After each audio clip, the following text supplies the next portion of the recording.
Hi guys, happy Science Week. This is Paul, your friendly lab technician, and today I am going to be running a little fun food experiment for you, which you can do at home yourselves. Everything I have here you can purchase from supermarkets.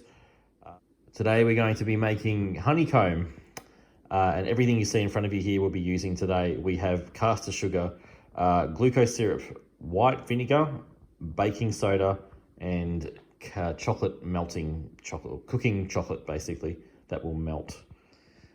This is the equipment that we'll be using to in our making honeycomb prac. We have a medium-sized saucepan, we have a mixing bowl for melting the chocolates, we have a measuring cup, baking paper lined cooking tray, and some weighing scales. You can also use some measuring spoons if you need them, but I won't be using them today. Step 1, add 1 cup of caster sugar to a saucepan.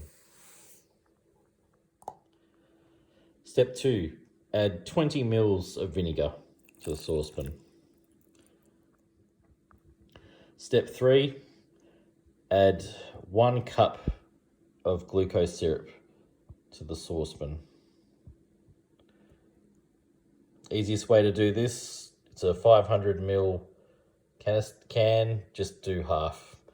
It's too tricky to pour it into 1 cup and then pour it into another because it's very sticky and viscous. Just do half of a 500 ml can. Okay, step 4 is to heat your vinegar, caster sugar and glucose syrup on high heat in the saucepan. And what we want to do now is we want the sugar to dissolve, and we want this mixture to reach 150 degrees. Now, the way I will tell that it's reached 150 degrees is by taking out a small amount and dropping it into some cold water in a cup. Now, if that mixture solidifies immediately within the cold water, you'll know that it's hot enough. If you happen to have a sugar thermometer, then you can actually use that to tell if it's reached to 150 degrees. But most thermometers will only go up to 110. So yeah, just be wary of that. You need to stir continuously, otherwise the sugar at the base of the saucepan will start to burn. Okay, here is our 20 grams of baking soda. The next bit is the most important part of the cooking process, as there is a really interesting chemical reaction that takes place. You need to make sure that there's no solid pieces or firm pieces of the baking soda in the cup. And in just a minute, we'll add this to our mixture in the saucepan. Okay, so we've taken our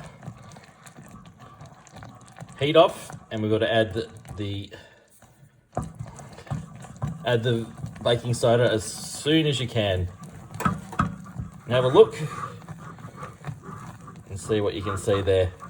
Have a rapid expansion of volume. We just keep mixing that in. You want to make sure you mix that honeycomb. Well, it's starting to develop a honeycomb kind of look. You want to make sure you mix in that baking soda as much as you can. You don't want any little pockets of baking soda to exist. Once it's mixed and you've got that volume increasing, then we pour it straight into our saucepan. Okay, so here is our honeycomb that we have left placed in the baking tray. We need to let that sit for just a few minutes and let it start to solidify, and the next stage is to melt our chocolate. So what you observed there within the saucepan was the main reaction was the reaction between the vinegar in the mixture and the bicarb soda. So you had an instantaneous reaction between those two, and what happened was the large amount of gas was produced, and that is carbon dioxide, and it was captured within the sugary glucose caster sugar mixture, and it has been contained within that system, and that's why you've got a massive rapid expansion in volume. And then you've got all these little air bubbles and pockets, and you also get a very cool yellowy color change. Okay, here is melted chocolate that I have placed over the top of the honeycomb. I have just used a spoon to spread it around. It's looking pretty good. Now we need to put it in the fridge overnight, and we'll have our result first thing in the morning. Okay, this is a finished product. So I've just broken up some of the honeycomb, and as you can see, lots of little bubbles in there from the gas that was produced, and that's what makes it nice and crunchy. Alright guys, give it a go at home if you like. It tastes really good. Enjoy the rest of Science Week.